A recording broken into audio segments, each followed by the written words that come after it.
In this fractured and ecosystem, communication ecosystem, how do you get your message out? How do you engage the media? How do you communicate for impact?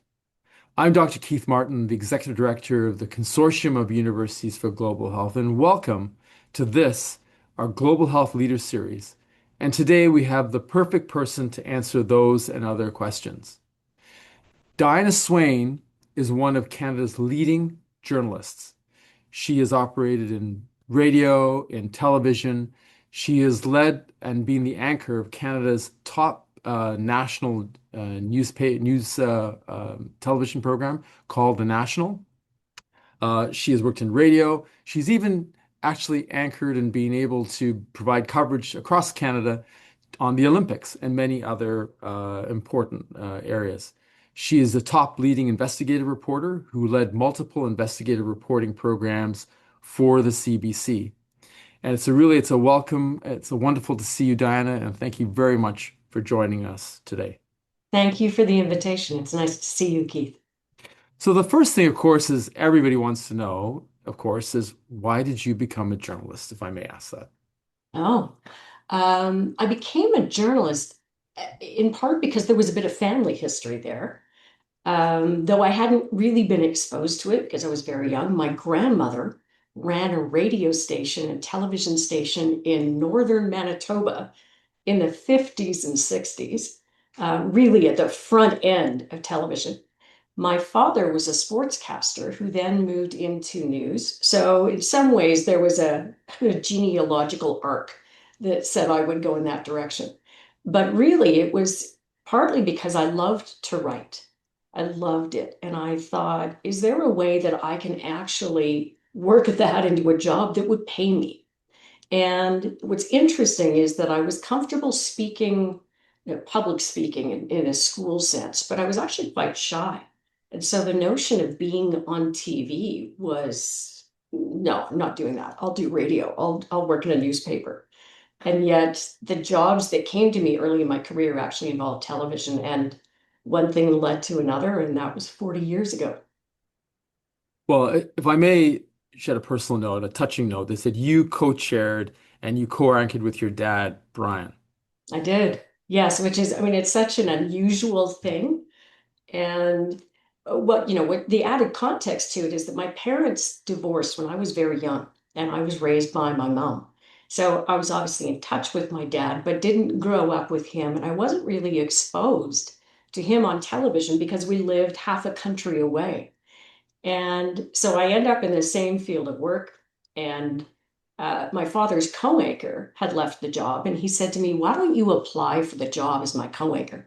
You're too junior. You don't have enough experience. You won't get the job. But I'll ensure that you get very fulsome feedback so that you can use that to develop your skill set.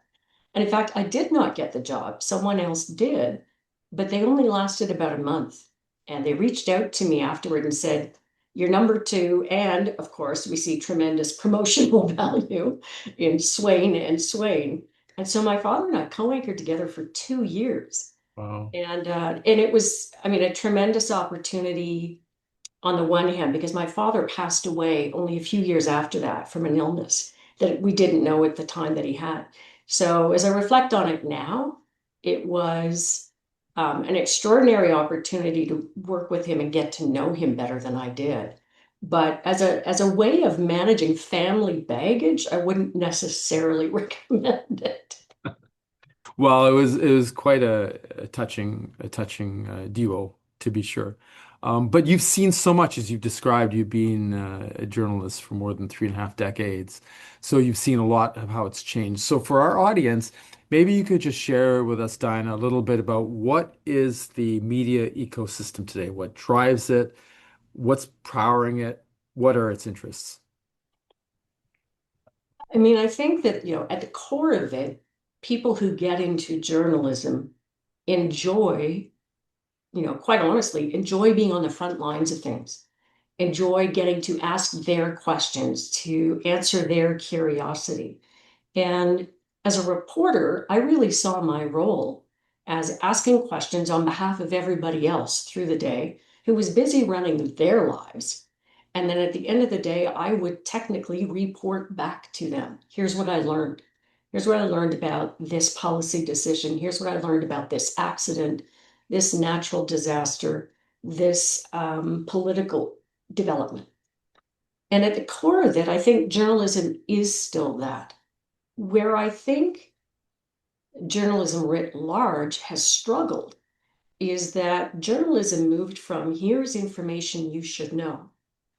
And that's probably the side in which I would place myself. I still see myself in that way. Here's information for you. I will provide facts, I will provide context, but I won't tell you what to believe. But there is a portion of the world of journalism in which people have decided it's their role to convince you as opposed to share information. And I think that that has muddied the waters, for lack of a better expression, about what journalism is and what value it has. And that's journalism as an entity has, created part of that problem for itself. And that led to some mistrust, and it led to, I think, it led to organizations taking positions and coming at the news from a particular perspective, and that was problematic. I have always had a difficulty with that. So I think journalism has created part of the problem it exists in now. The other is the political environment in which we live, and not just in North America, but around the world, in which information has been, I think, commodified, but certainly has been twisted out of shape. People don't know what they're hearing anymore. And the second that people don't trust what they're hearing, they will not act on that information. And that's where the rubber really hits the road, where it's really a problem, and that people don't know what to believe anymore. And generative AI is not helping. If you can't believe what you hear, and now you can't believe what you see, where can you put your trust? And I think it's actually an opportunity both for journalism to step forward and reclaim that space. But certainly it's also important for people outside of journalism, people in the health field, for leaders of any industry to say, there's a vacuum of trust. If I can fill that vacuum, if I can be seen as trustworthy and demonstrate that, there is tremendous traction there. And those are all, it's an incredible description that you described of the current situation. I wanted to part a little bit from where we were going to go on this, and we'll get back to it. But I think it's important actually talking about it because we don't discuss it enough, and that's the assault on press freedom, the Mm. assault on the media. And maybe you can, I was looking at a graph over the last 25 years about press freedom, and it's a continual decline, which girds our democracy. Can you share a little bit about your observations on the plight of journalists? Some are being killed around the world. Can you share a Mhm. little bit about the assault on press freedom and why that's important? I would say that the assault takes on a number of characteristics. When I started out my career, when you and I first met, in fact, both of us working in a small town then, journalism was different in the sense that as a Canadian journalist starting out, there were a number of places you could go, owned by a number of different entities. There were small radio stations owned, maybe two, three owned by one company. There were three broadcasters. One was a public broadcaster, CBC, which exists today. There were newspapers owned by different entities.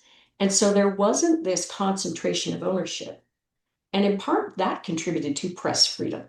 There was a range of material, of takes, of places for young journalists to go and learn.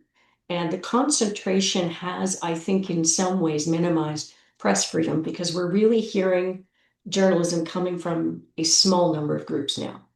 Ownership is, if it's a newspaper, they own a whole bunch of newspapers owned by one company. In the US, we see the continued concentration of ownership of media. So there's an assault on press freedom in a more subtle way there. The other was this completely toxic, violent term, fake news, Mm, which was, used so broadly to mean so many things. It was this story is fake, as in it's not true. This story is fake news, as in it's true, but why are we talking about it? It shouldn't be relevant to anybody. Fake news just because, oh, it's absolutely true, we should be talking about it, but I don't want us to be talking about it. So this label got slapped out there, and it actually became a kind of a slur to see a journalist, and people would just yell, just seeing that you were a journalist at all, start yelling fake news. And it creates a kind of a conflict immediately. The problem with it is that in some countries, assault on journalists is considered okay, for lack of a better term. Um, Mexico has long struggled with uh, a very dangerous living for journalists there. I have such tremendous respect for journalists who continue to do the work knowing that they put themselves at risk, and not at risk of unemployment, at risk of losing their lives. And we see this, even in the conflicts that take place now in places like Russia and Ukraine, conflicts certainly in Gaza. Journalists have been killed at an incredible number there. And so the work of telling the truth is not just difficult in terms of you're telling people something they may not want to hear. In many parts of the world, it puts you at risk of losing your life. And there is no way to have press freedom when that's the price. And the press have been a target for autocracies around the world, as has um, um, academia and a free and independent judiciary. So you're part of the target because you're part of the check and balance, right? There are people who do not appreciate accountability, who actually think that it's inappropriate, and will, depending on where they are, who they are, will take extraordinary measures to make sure that they are not held to account, Yeah. that nobody knows what they're doing, and that sunlight never touches what they do in the dark. So let me you put yourself, if you put yourself in the shoes of a journalist, a young journalist, sorry, researcher, a scientist Mm. working somewhere in the world, they published, their research is in a journal, but few people are going to see that, and policymakers certainly aren't going to be leafing through journals, reading them. What advice would you have for a researcher in terms of how they can get that really important, sometimes life-saving work that they've done and enable it to communicate in a manner that's attractive to journalists? The principal question that I often ask people, and I've transitioned from working as a journalist to now working with largely CEOs, other senior leaders, people who are trying to get uh, some clarity around their message, and working with them on that. And my usual question to them is, why do you want me to know this? It's not the same to say, this is really important. I worked on this research. I think people should know about it. That's only half the question. The other question is, but why do I need to know? You as the journalist or the Me audience? as the recipient of the information. So if you're a researcher and you've put a ton of time and effort and knowledge into preparing this paper, the next question is, but why do I need to know about this as the person that you're hoping will read it or will get the information? Why do I need to know? And until that question is answered, it's very hard to bridge the gap between the information and people absorbing that information. I often say to people, communication is actually not just you saying something and someone hearing it, it's them understanding it. If they don't understand what you just said, you were really just making noise. You were not communicating. Communicating it's got to go all the way to the recipient and be processed. And the same is true for the absolute volumes of research material that is generated within a year around the world. Who is it being generated for? And how do you convince people that they need to know this? That's the piece that's critical to making sure it doesn't just gather dust, but that it does get action. So what would be the hallmarks again? You are that young researcher and you are trying to communicate this message to a senior journalist like yourself. How should that researcher mold that incredible research into a taut, attractive message that the journalist will go, "Oh, I like that. I'm interested in it." I think the number one recommendation I would have is to be brutal with yourself. And in one sentence only, say what this research is about. When I was running investigative shows in which people on the team, they all pitch what they think we should do. One of the shows, we had 14 episodes a year. Each episode's an hour long. So 14 occasions to put ourselves out there. There are thousands of possible stories you could do. And what I would say to the team is, tell me why this story is important. Why do we need to tell people to give up an hour of their lives? Remember, nobody has an hour a day to give up. We're going to ask them to sit down for an hour and watch this. We need to be able to say in one line to ourselves, why this one? What is it actually about? And occasionally someone would come to me, a researcher would have a ton of material and they would get a bit lost in the research, which is, whether you're in the legal field, the health field, same is true in journalism when you're doing a big investigation, and you can't articulate what it's about. There's so much. The key to being able to explain it to anyone else and make it relevant to anyone else, and in particular to get the attention of a journalist, is to be able to explain it. And if you can't really say what it is in a sentence, you don't know yet. And you need to spend the time getting crystal clear. Now I'm going to put myself into researcher because this I hear about this all the time. They go, "But I have ideas." Yes. And data kills, right? Ideas are nice, but dot dot dot. So what would you say to that person? You have ideas, but But people tend to process information in a very linear way. If you give me too much at once, you'll give me nothing. Nothing will permeate. If you can speak to people in a very specific, almost linear way, delivering information kind of one bit at a time, it's not that you're dumbing it down or that you're simplifying it. It's that you're making it something that the other person can process. I often remind people that when you are in a conversation and the other person's speaking and you start thinking, oh, here's what I'm going to say next, you know what you're going to say next, but they don't. When you start talking, it's a new idea to them. So giving people time to process what you're saying in the simplest of terms is key to them understanding and developing an interest in what more you'll have to say. The same is true of presenting research.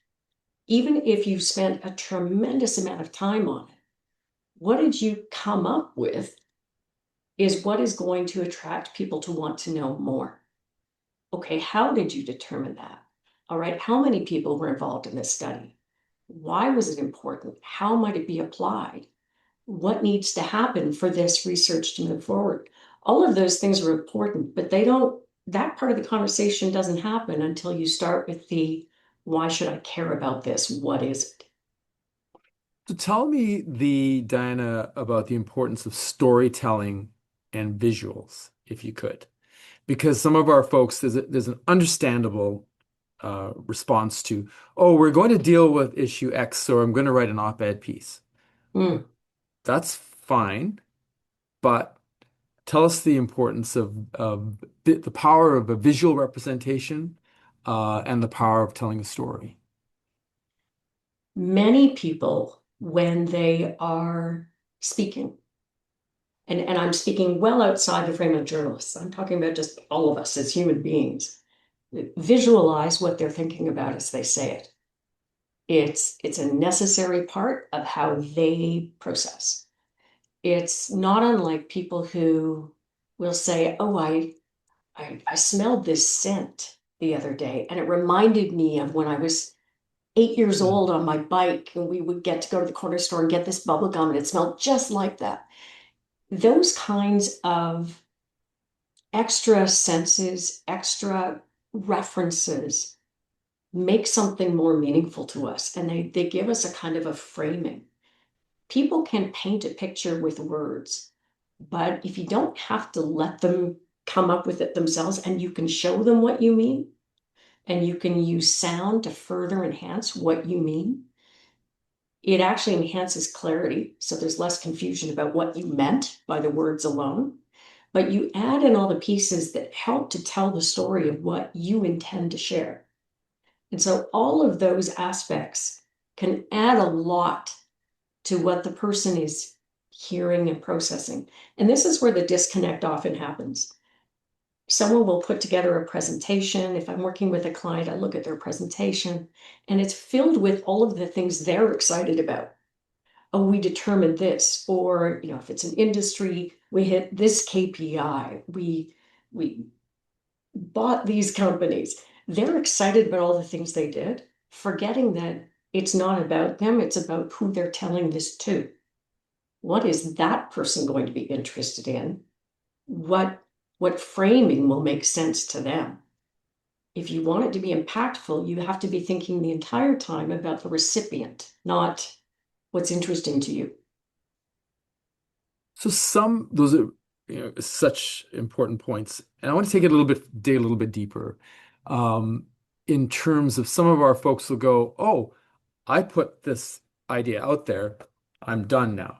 Can you share a little bit about the power and the importance of repetition?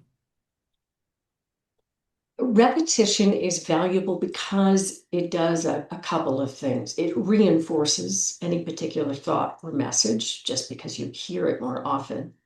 It also addresses confusion. People don't necessarily understand exactly what you mean the one time you say it. So each time they hear that message, it provides additional clarity to the point where eventually they feel like they could turn around and share that message because they've heard it enough, they understand it enough, it makes some sense. And it's allowed them time to process it. We are we're all drowning in information. Yeah. It's all day long. You can't interact in even the simplest of ways without getting more information than you need about everything now. So people are both processing more than they ever have and tuning out more than they ever have, just out of a kind of mental survival. Yeah. So if you want to get in there and fight for space in people's minds and attentions and processing, you can't say it once and hope to have gotten in the door. It's just too busy. Yeah. So the old adage, if it bleeds, it leads, it thinks it stinks, right? Mhm. What's your response to positive stories? I mean, there's always a notion that stories have to be somehow negative in some way. But what's your response to positive storytelling and positive stories? Is that dead in the water, or how can we take a lot of the work that we're doing, which are part of positive stories, and how can we translate that in a way that's attractive? I think there's sometimes a confusion about the difference.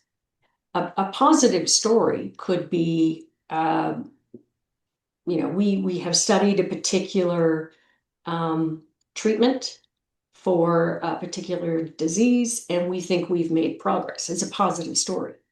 But the story exists because there was a problem initially, which was the existence of this disease. So you could flip it and say it's a negative story. This disease is taking people's lives or is leaving them with ongoing illness. But that the good news is the remedy and the progress. So in many cases, a negative story and a positive story are just the perspective brought to the way it's told, and Mm. they are not all that different. Now, there are extremes, of course. If there's a conflict, even in a local community, if there's a killing, there's no positive spin there. But most cases, it's really about how the story is told that determines how people hear it. Can you share in your vast experience and the many, many things you've done, tell us an example of a story that you found that went from something few people knew about that had quite an impact, and why did that work? I mean, I'm reaching back many years now, but there was an investigation that I was a part of that we did that focused on the scouting organization in Canada. So there's Boy Scouts in the US. Scouts Canada is effectively the same organization, but is a different entity in Canada.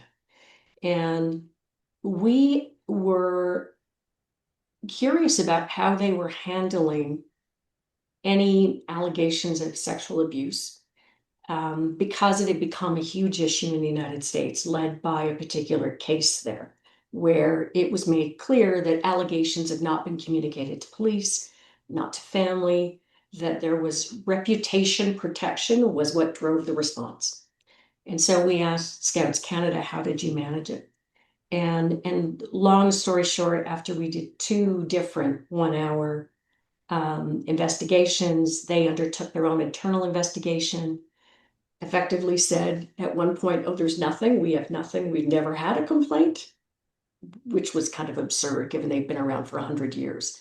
Even simple math would say, of course you did. Ultimately, they found that they had hundreds of them. They were Mm, all there in files, and in a disturbing number of cases had not gone to police. Now, this is some years ago, and I say that because Scouts Canada has taken some steps to fix their systems. But when we started, it wasn't a conversation at all. And yet it was a lived experience for many of the people who had been young scouts who had experienced abuse and had never felt like they could tell anybody because it was an organization of such esteem and mm, such historical kind of a Norman Rockwell feel to it. And especially in Canada, where people love the outdoors, love to go camping and all those things, the reputation of the organization was bound up in what people felt about going camping, being outside. And so while it was, you could say it was a negative story because it was a very difficult topic, it was incredibly emotional for the people who talked about what had happened to them and the kind of silence they felt they lived under. But the positive story at the other end was the organization taking ownership of what had taken place. People who had been through something painful now felt like they could talk about it and maybe exercise some of that pain for themselves, and better systems were put in place. So it's a way of saying that at the end, there was tremendous progress made on a difficult issue that hadn't been talked about at all. which brings us to today. Now, that must have all been very gratifying on one hand, but also difficult as a human being to hear, I'm sure. Which brings us today and Diana Swain strategies. Tell us Yes. a little bit about it and why you chose to do it. So after 37 years in journalism, and to be blunt, I had two cell phones. I worked 7 days a week, like many, many other people. But I was 57, I think, and I thought the industry is not going to slow down to accommodate my desire to slow down. So I think I need to change things for myself. And what I'd observed in my career was that I had met many brilliant people, whether in the healthcare field or others, and they could not articulate what they needed to really communicate. And my job for many years, especially as an investigative reporter, was to work with my team to get together a massive information. I mean, we would have binders on boardroom tables of the information we collected. Now it was my job as the reporter, as the host, to distill it and explain it. And taking this complicated mass of material, understanding it myself well enough to get down to the simple lines of what does it actually mean? Why does this actually matter? And then explaining it to an audience that might know nothing about this. That was my skill set. And so now I work with leaders to say, let's talk about how you explain what you do to the board, to shareholders, to the public. And let's work on your communication style. And often people don't have any practice in doing that. They've never thought about it. They think of the communication We're not piece really trained to do this, are we? skill. No, No, we're it, not. This is no, there you'll always hear people say, "Oh, that person, that woman, or that man in our office is, oh, they're good at talking to people, or they like doing the public speaking thing," as though they're a good golfer or a good cyclist. It's kind of an interesting skill they have. But increasingly, being able to communicate clearly is a necessary skill to get your message across. It's certainly a necessary skill to lead a team. And it's a necessary skill to make sure that you can get in front of all of the information that's assaulting everybody all day long. That is the only way you're going to be heard. And are you finding that the audience is very receptive to this? That the need is how large is the need for this in our 21st century cacophony of sounds that we're confronted with? Huge. And I'm happy to say that I'm comfortably busy because I've met leaders who understand that this is part of what they now need to bring to the table. Understanding their business, whatever that business is key, obviously, to being able to run it. But if you can't articulate its value, even to your own staff, or articulate a new direction, a new strategic perspective, whatever it is, if you can't speak plainly enough for people to know what you mean, they'll get it wrong. And in a business setting, there's a consequence in terms of wasted time and ROIs and all of those things. If people thought they heard what the boss said and they all went, I think he meant this, and then they turn over here and they start doing this, and then somebody realizes, no, no, no, that's not what I wanted. Just the sheer loss of time. But there's also a loss of, um, I guess, respect for that person's message. If they can't articulate it, if they don't know. And that gets us back to the trust piece as well and the truth piece. I often work with clients and I've developed what I call the truth and proof formula. There was a time for journalism and everybody else when if you just said it, people assumed you were saying the truth. If I got up on the air and I had a document, it's at my notepad, but we obtained this document and it says XYZ, that was enough. People were like, well, of course, she's holding this up, this must be true. And then fake news and too much twerking and crazy headlines and all of those things, and political change and people being fast and loose with promises violated everybody's sense of trust. And so now it's okay, you can say it, but now you better prove it. And so I talk about this truth and proof. I'll say to clients now, if you take a position on something, the next thing out of your mouth needs to be why. And it needs to be testable, provable truth. Yeah. And the more that you speak in that way, the more that you carry yourself in that way, the more you will establish trust with people. They will feel like you say things with meaning, with fact, that you can defend them and explain them. And that develops loyalty, not fealty, but certainly in journalism, we're looking for audience loyalty. We want the audience to come back to our show night after night, or our newspaper day after day. That audience loyalty is how the bills get paid. And so it's critical. And the same way, whether it's in the world of global health or academia, if an organization establishes a reputation for taking positions that are defensible and fact-based, it's easier for people to establish a relationship of trust with that organization. So this formula, it's trickier than it used to be. It used to be if you just tell the truth, people will trust you and you will have a relationship with them. Now that proof piece is critical to that relationship forming. And I think that's a wonderful challenge wrapped in an opportunity that you left us with, Diana. And I think it resonates with our audience because you have really hit the nail on the head in terms of with the assault on science taking place now, as there's an assault on journalism, science is feeling bereft, a little bit unmoored, and how they can come back to being able, as you said, to be a trusted, useful actor in a world that has so many challenges that seemingly are becoming worse. um, Journalism, like scientists, are a vital piece of the puzzle in being able to move us more forward into a place that's better for all. Not to be maudlin about it, but that's our bottom line goal.